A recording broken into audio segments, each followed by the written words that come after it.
What's going on, guys? It's Jev. So Battlefield uploaded this video here recently, the past few hours, called Introducing Battlefield Labs from Battlefield Studios. 4 studios across the globe, one brand new visionary team, Battlefield Studios. We're still in the early stages of development, but now is the time to test everything our teams have been building for upcoming launch and beyond. So basically, new Battlefield. As you guys know, I made some videos over on Battlefield 2042 initially when that was out, and then also a few months later, maybe even like a year or so later, when they put out some more updates and they were a little bit more well received, I made a couple videos on it, and really it was pretty fun. Given at the time, definitely too little too late, but now they got another shot here. Also, there have been rumors about a BR and stuff coming from this. I don't know how excited people are overall about that, but with Warzone kind of being not in the best spot, probably the worst position it's been in, about equivalent to Modern Warfare 2 or potentially even worse, people are just kind of done with it. Verdansk is pretty much their last shot, and Battlefield looks like they might be trying to capitalize on that. Now, to be fair, I still think that Battlefield's main attraction is just the multiplayer experience in general. No skill-based matchmaking, usually a server browser, tons and tons of customization and rules and stuff for the servers that you can make for all sorts of different people that like playing all sorts of different modes. So if you're excited for Battlefield, let me know down in the comments section and let me know what you guys think about it. But we're gonna watch this here. Defending that last point in breakthrough. Immediately, we already got new gameplay right. Now, I'm not gonna go into crazy depth because, to be fair, I don't really know that much about Battlefield. I have played Battlefield on and off throughout my entire life. But right here, we got gameplay, lots of explosions, the usual Battlefield stuff. You and your squad going looks very, very crispy, as Battlefield always does. Ooh, lots of soldiers and stuff, no crazy skins or whatever. I do see a lot of people mention this all the time, like, oh, cool, no crazy skins. I want to be a nameless soldier and shit like that. I personally don't think that the overall aesthetic of the game in terms of like immersion breaking skins and stuff like that, I really don't think that people quit and continue playing games based on the skins alone. If there are people that do that, which I'm sure there are, I don't think that there's a ton of them that are like this. I think that definitely people that prefer it one way or another, it definitely takes away from the experience for them, but I don't think that that alone makes them quit or continue. Like, basically, I'm under the belief that if they just made a basic Battlefield game and added no crazy cosmetics or anything like that, people would still quit. Just my opinion and what I've seen over the years anyway. Right here, we got this in-game shot. Lots of in-game shots, really. But this actually has the HUD and everything. Got the laser coming out of here. Looks like ACOG or something like that. People flying the choppers over top. You can see the name tags over their heads, what class they are, stuff like that. Visually, it always looks really good. It always does. Battlefield has looked good forever. Helicopter crashes. Yep, definitely ACOG. And all of a sudden the roof drops on your head.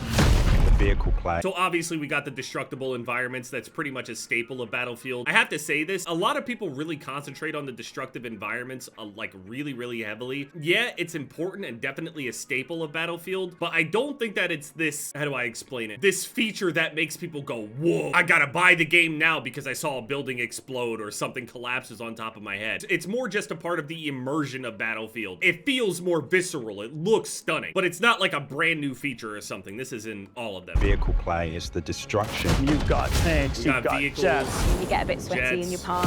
That's full all of course, out the military. vehicles. There are people that straight up are incredible pilots or drivers of tanks and shit like that. They straight up will play the entire game, drop over 100 kills sitting there in a fucking tank, and they're having the times of their lives. To each their own. Vehicles are a very like staple part of Battlefield in general, along with the destructive environments and stuff. I just don't do it very often. I prefer the gunplay 100%. Very experience.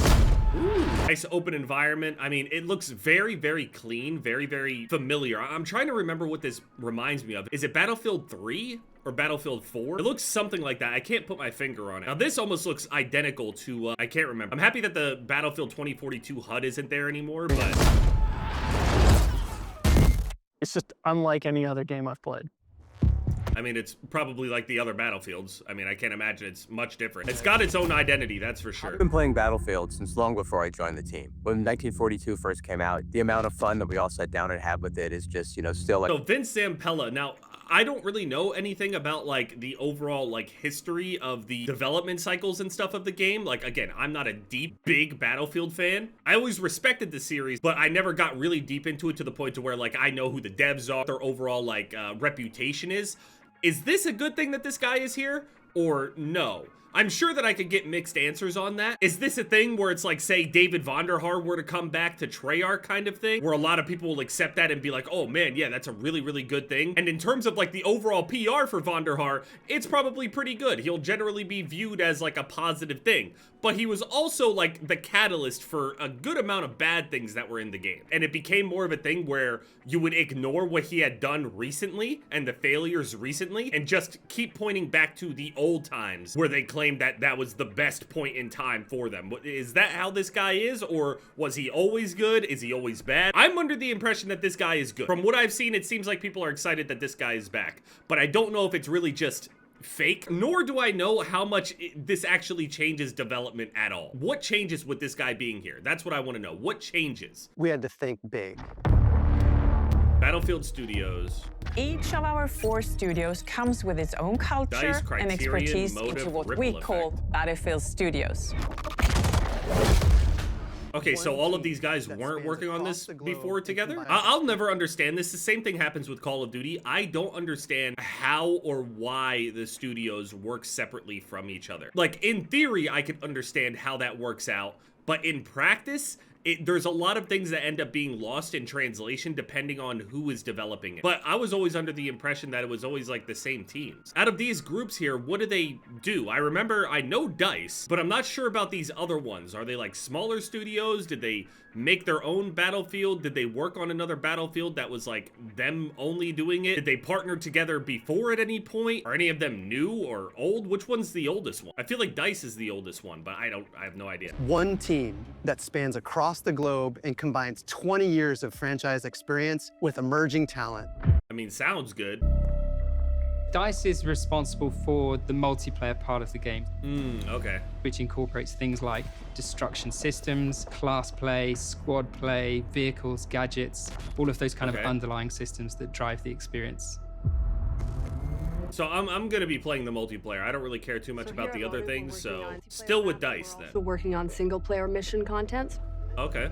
We're driving a cinematic experience to the level that's never been done on Battlefield before. I actually don't know if I've ever completed a Battlefield campaign now that I'm thinking about it. I've played them, but I don't actually think I've ever completed one of them. Mainly, we've been focused on the single-player experience.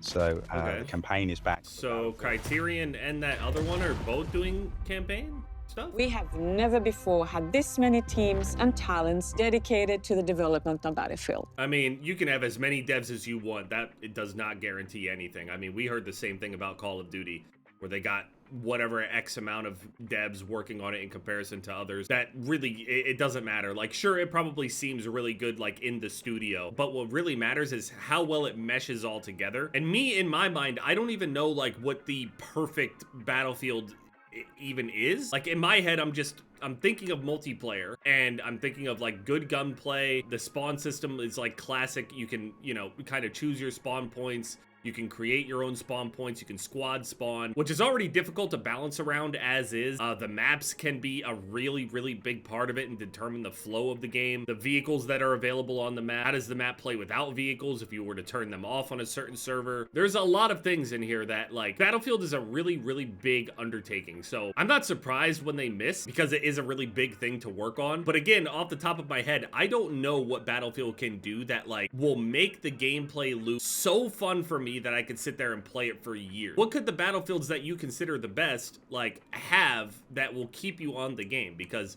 it feels like people have completely quit the games regardless of whether or not those things were in the game or not. Definitely public sentiment has a huge thing to do with it. Prototype, play test, get feedback, and then repeat that loop over and over and over. That sounds really nice. Over and over and over again. We're gonna do the playtests. I signed up for the playtests, by the way. When I was uploading the 2042 videos, I was contacted by EA, representative or whatever, and they were asking me to do like early things for those. Now, I usually don't take those opportunities anyway, because I'll just play the game anyway, or I won't. I'm not usually doing sponsored stuff over here on the channel. Like, GFUEL is like the only one that I really do any sponsored segments and stuff for. I have had a couple games where I got early access to it and shouted whoever out for the early access, but I don't think Battlefield is one of them. And from what I recall, 2042 went through a whole lot of testing and feedback phases and other things like that. And with all of the feedback they got, they didn't actually fix any of them. I mean, not to mention like the notorious, like there's no scoreboard in the game for literally months. So, I mean, they can say all this shit, but they need to actually do it. Now, I get that all feedback isn't good feedback and a lot of feedback clashes with each other or people don't really understand. Battlefield Labs. We've done similar things in the past, but this is a whole nother level. We're doing it before we launch the game, and we're doing it with so much more content. Oh no, okay, this is like the testing environment. This is the thing I signed up for then, okay. Feedback is crucial in helping us know what to prioritize, what needs improvement, and what feels like a true Battlefield experience. We're pre-alpha. What does that mean, though? I feel like all the Battlefields feel like Battlefield, just some of them are shittier than others. Bad Company 2 was probably my most, like, played Battlefield. I could be wrong. It looks kind of like Battlefield 3, but, like, looking like it and being like it, I don't really know entirely what that means for Battlefield. I am excited for it, though. I mean, I'm definitely gonna play it when it comes out. I mean, why not? I always do. Got some more gameplay right here, pre-alpha gameplay subject to change. I mean, looks very, very good. Battlefield has always looked stunning, like I was saying earlier. Sign up now. I already signed up. I did sign up. Let's build Battlefield together. I mean, sounds good, but I mean, you might have practiced that in a mirror, you know, to sound pretty convincing, but we'll have to wait and see about that. I also need to pay attention to the Battlefield community a little bit more to see if, like, the community themselves are asking for things that don't really make a lot of sense, because the same thing happens over in the Call of Duty community where they claim that the devs don't listen. I'm one of them. I say that kind of shit all the time, but a lot of the feedback, some of it is realistic and then other stuff is just completely fucking pointless. So I mean, let me know what you guys think down in the comment section about Battlefield overall. I mean, very, very clean. The environments and stuff look great. The time period looks good. Modern definitely seems to be the most popular overall and well accepted. It looks like Battlefield, except all these devs are working on it all at the same time. I don't know if that's going to change anything, but let me know what you guys think down in the comment section. And yeah, it's been JEV, guys. Later.